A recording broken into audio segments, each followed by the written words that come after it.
Corporate দুনিয়ার মানুষ, আপনারা জকজকে তকতকে পরিবেশে থাকা মানুষ। আমি একটা প্রশ্ন আপনাদের কাছে যদি রাখতে চাই, যে প্রশ্ন আমি আমার এক বন্ধুকে সিডনিতে রেখেছিলাম কয়েক মাস আগে।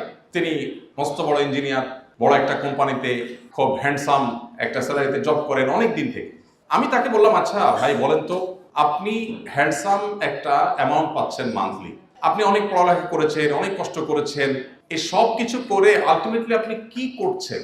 তুমি বলেন যে কেমন কথা এটা, যে চাকরি করছি, ভালো একটা চাকরি করছি। তা বললাম, ভালো একটা চাকরি করছেন, এটা জিস্ট আমি যদি বলি, এক লাইনে যদি বলতে বলি, আপনি কি বলবেন, মানে আপনার অ্যাচিভমেন্টটা কি জীবনের? তো উনি কিছুটা চিন্তাগ্রস্ত হয়ে পড়লেন। আমি বললাম, আপনাকে আমি হেল্প করি। আপনি আসলে একটা কোম্পানিকে সার্ভ করছেন, বিনিময়ে আপনি কি পাচ্ছেন? বিনিময়ে কিছু ডলার পাচ্ছেন, যেটা দিয়ে আপনার ফ্যামিলি নিয়ে আপনি খুব ভালোভাবে জীবনটা পার করতে পারছেন। তাহলে এটা তো আপনার জীবন পার করার একটা মাধ্যম, যে আপনি একটা ভালো বাড়ি কেনার ব্যবস্থা করেছেন, ভালো একটা গাড়ি আছে, মান্থলি কিছু টাকা পয়সা পান, ফ্যামিলি নিয়ে খুব ভালোভাবে চলতে ফিরতে পারছেন। এটা তো আপনার চলাফেরা বা টিকে থাকার একটা চেষ্টা। হ্যাঁ, আমার চাইতে আপনি ভালোভাবে টিকে আছেন, পার্থক্য এটুকু। আমিও খাই, আপনিও খান, আমিও ট্রাভেল করি, আপনিও করেন, আপনি বিজনেস ক্লাসে করেন, আমি হয়তো ইকোনমিকে করি, পার্থক্য এটুকু। তো এখন আপনি যে টিকে আছেন, এই টিকে থাকাটা কি জন্য? তো তিনি বলতে পারছিলেন না। আমরা যারা কর্পোরেট দুনিয়াতে আছি, আমি আইদার কোনো কোম্পানিকে অথবা নিজের কোম্পানিকে, আমি কোন একটা লোগোকে, কোন একটা ব্র্যান্ডকে আমি সার্ভ করছি, এবং এটার জন্য আমার সমগ্র জীবন আমি শেষ করেছি। আমি যদি আর একটু পেছনে যাই, একেবারে শৈশবে চলে যাই, একজন বাবা, একজন মা তার সন্তানকে ভালো একটা স্কুলে ভর্তি করাবার চেষ্টা করেন। কেন? কারণ ভালো স্কুলে পড়ে ভালো রেজাল্ট করলে ভালো কলেজে যেতে পারবে। ভালো একটা কলেজে যাওয়ার চেষ্টাটা কেন থাকে? কারণ ভালো একটা ইউনিভার্সিটিতে যেতে পারবে। ভালো একটা ইউনিভার্সিটিতে গেলে কি হবে? ভালো একটা জব পাবে, সেজন্য ভালো একটা ক্যারিয়ার হবে সেজন্য। আচ্ছা, ভালো একটা জব পেলাম, ভালো একটা ক্যারিয়ারও হলো, এরপর কি চাকরি করব বা ব্যবসা করব, মান্থলি টাকা পয়সা আসবে, বুঝলাম। তো আমার জীবনের গোলটা আসলে কি? তাহলে দিন শেষে একজন খেটে খাওয়া দিনমজুর, তিনিও বেঁচে আছেন, আমিও বেঁচে আছি, তার চাইতে আমি একটু ভালোভাবে বেঁচে আছি, পার্থক্য এটুকু। তাহলে কি আমি এভাবে বলতে পারি যে আমার সমগ্র জীবনের একেবারে শুরু থেকে আজও পর্যন্ত পুরো জীবনভর আমি যা করেছি, আমি স্কুলে পড়েছি, কলেজে পড়েছি, ভার্সিটিতে পড়েছি, আমি জব করেছি, ট্রেনিং নিয়েছি, দেশ বিদেশ ঘুরেছি, সবগুলো করেছি ফর কোম্পানি।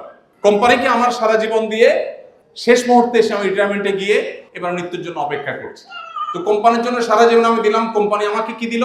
কিছু স্যালারি দিল বেঁচে থাকার প্রয়োজনে। সময়টা উপস্থিতি আমরা যদি এভাবে লক্ষ্য করি, তাহলে দেখতে পাবো যে আমাদের জীবনের আসলে চূড়ান্ত বা স্পষ্ট কোনো লক্ষ্য নেই। আমি কেন বেঁচে আছি? আমাকে বেঁচে থাকার জন্য কিছু স্যালারি দেওয়া হচ্ছে, আমি বেঁচে আছি। তা বেঁচে থাকাটা কি জন্য? বরং আমি যদি অন্যভাবে চিন্তা করি, আমরা রাতে ঘুমাই। কেন ঘুমাই? কারণ সকালে আমার জবে যেতে হবে, ডিউটিতে যেতে হবে, কোম্পানিতে কাজে যেতে হবে, বা আমার নিজের কোম্পানিতে যেতে হবে। তো আমার রাতের ঘুমটাও মূলত জবের জন্যই। আমি একটু খাওয়া দাওয়া করে সুস্থ থাকার চেষ্টা করছি জবের জন্যই। তার আমার পুরো লাইফটা আমি সার্ভ করছি মূলত একটা কাজের জন্য।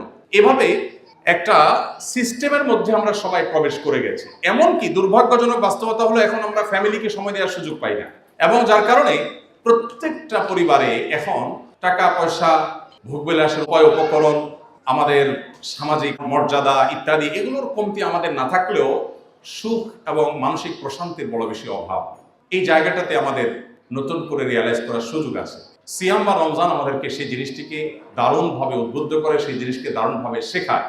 আপনি দেখুন, পৃথিবীতে যাদেরকে দেখে আমরা তাদের মতো হওয়ার চেষ্টা করছি, তারা সন্দেহ নেই জ্ঞানে, বিজ্ঞানে, তথ্য প্রযুক্তিতে, আবিষ্কারে, অবকাঠামোতে, অন্য অনেক বিষয়ে তারা আমাদের চেয়ে এগিয়ে আছে, এবং সেই জিনিসগুলোতে আমরা তাদের মতো হওয়ার চেষ্টা করে দোষেন না। কিন্তু কালচারের কথা যদি আপনি বলেন, তো আমি নির্দ্বিধায় বলতে পারি, আপনি যে কালচার ধারণ করেন অ্যাজ এ মুসলিম, আপনার সে কালচারাল দিক থেকে আপনি ওর চাইতে, ও যদি জাগতিক বিষয়গুলোতে আপনার চাইতে 200 বছর এগিয়ে থাকে, তো আপনি কালচারাল দিকগুলোতে, পারিবারিক সুখে, দাম্পত্য শান্তিতে আপনি তার চাইতে 400 বছর এগিয়ে আছেন। আমরা আমাদের সমাজের স্বামী স্ত্রীর মধ্যে যে ভালোবাসাটা দেখি, তারা এগুলো তো কল্পনাও করতে পারে না। আপনারা আমার চাইতে ভালো জানেন এগুলো। তাদের ব্যাপারটা বেশিরভাগই হলো অনেকটা রুমমেট বা ম্যাচমেটের মতো, যে ঠিক আছে আমি ইলেকট্রিসিটি বিল দিচ্ছি, তুমি গ্যাস বিল দাও, আমি পানি বিল দিচ্ছি, তুমি বাজার খরচের টাকাটা দাও। এ হলো তাদের অবস্থা। আমাদের পারিবারিক জীবনে যত অশান্তি থাকুক না কেন, দিন শেষে একজন স্বামীর সাথে একজন স্ত্রীর যে বন্ডিং, যে ভালোবাসা, এটা আসলে তারা কল্পনা করতে পারে না। আমাদের সমাজে এখনো সন্তান বাবা মাকে, এই অধঃপতনের পরও এখনো সন্তানরা বাবা মাকে যতটা ভালোবাসে, বাবা মার সন্তানকে যতটা ভালোবাসে, তারা তো এগুলো চিন্তা করতে পারে না। আমাদের এই সুখের জায়গাটাতে আমরা অনেকেই খুব যথাযথভাবে আমাদের উপলব্ধিটা সেভাবে আমাদের হয়ে উঠছে না এবং আমরা হীনমন্যতায় ভুগি। অ্যাজ এ মুসলমান আমাদের ইসলামের চর্চাটা যেমন বাড়ানো দরকার, ইসলামটাকে বোঝা দরকার, ইসলামটা আমাদের পরিবারের মধ্যে খুব চমৎকার ভাবে গেঁথে দেওয়া দরকার এবং চর্চাটা বাড়ানো দরকার। এর ফলে কি হবে? আখিরাতের শান্তি তো পরে, আল্লাহ বলেছেন ওয়াল আখিরাতু খায়রুম ওয়া আবকা, সেটা তো পরে আসবে। পার্থিব জীবনে আমাদের আল্লাহ তাআলা প্রচন্ড রকমের শান্তি, মানসিক সুখ, মানসিক সান্ত্বনা, মানসিক সমৃদ্ধি সেটা আল্লাহ তাআলা দান করবে। নবীজি সাল্লাল্লাহু আলাইহি ওয়াসাল্লাম বলেছেন লাইসাল গিনা বিকাসরাতিল আরদ ওয়ালাকিন্নাল গিনা গিনান নফস। অনেক প্রাচুর্যের মধ্যে, বৈশ্বিক প্রাচুর্যের মধ্যে আল্লাহ তাআলা মানুষের প্রকৃত সচ্ছলতা রাখেননি। প্রকৃত সচ্ছলতা হলো মানসিক মনের সচ্ছলতার মধ্যে। একজন ধরুন তার দুইটা ছেলে বা একটা ছেলে একটা মেয়ে, দুজনকে পাঠিয়ে দিয়েছেন বিদেশে পড়ার জন্য। এখন আলটিমেটলি বিদেশে পড়তে গেলে ছেলেরা মেয়েরা সেখানকার ভালো এনভায়রনমেন্ট পায়। বিদেশি এম্বাসিগুলো আমাদের দেশে এম্বাসি খুলে বসে আছে আমার দেশের মেধাবী ছেলেগুলোকে ক্যাচ করার জন্য। আমি কয়েকদিন আগে কয়েকটা এম্বাসির উপর একটু ঘাটাঘাটি করার চেষ্টা করলাম যে তাদের ভিসা দেওয়ার ক্ষেত্রে পলিসিটা কি। তো আমি অবাক হলাম, আপনারা অনেকে হয়তো আগে থেকেই জানেন, আপনি একজন প্রতিষ্ঠিত মানুষ, আপনি একটা ভিজিট ভিসা অ্যাপ্লাই করেন, হয়তো আপনাকে রিজেক্ট করতে পারে, বাট আপনার ছেলে যদি স্টুডেন্ট ভিসার জন্য দাঁড়ায় তাকে রিজেক্ট করার সম্ভাবনা খুবই কম।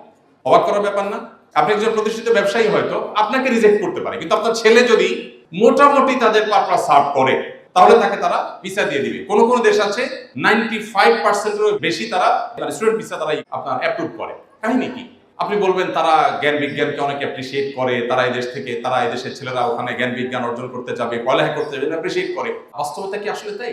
তাদের তো বিশাল বড় জেনারেশন গ্যাপ তৈরি হয়ে যাচ্ছে। তাদের বিবাহ বহির্ভূত সম্পর্ককে তারা স্বাভাবিক করার ফলে তাদের দেশে প্রণোদনা দিয়ে, পৃথিবীর এমন একটা উন্নত দেশ হয়তো আমরা খুঁজে বের করতে পারবো না যেই দেশ সন্তান জন্ম দেওয়ার জন্য প্রণোদনা দেয় না। একটা দেশও উন্নত এরকম পাওয়া আমার মনে হয় অলমোস্ট অসম্ভব। কেন? টাকা দিচ্ছে, পয়সা দিচ্ছে, মান্থলি বাধা দিচ্ছে, এটা দিচ্ছে, সেটা দিচ্ছে, কিন্তু সন্তান জন্মের হার বাড়ছে না। ওই যে মানুষের টেন্ডেন্সি নষ্ট হয়ে গেছে, যার ফলশ্রুতিতে আপনার দেখা যাচ্ছে যে খুব ভয়াবহ একটা জায়গায় তারা চলে আসছে। আমরা কিন্তু সেই ক্রাইসিসে নাই, তারা যে ক্রাইসিসে আছে। তো এই যে ব্যাপারটা, এই জায়গাগুলো আমাদেরকে নতুন করে ভাবতে শেখায় যে কালচারালি আল্লাহ তাআলা আমাদেরকে অনেক ভালো জায়গায় রেখেছে। আস-সুন্নাহ ফাউন্ডেশন, উম্মার স্বার্থে সুন্নাহর সাথে।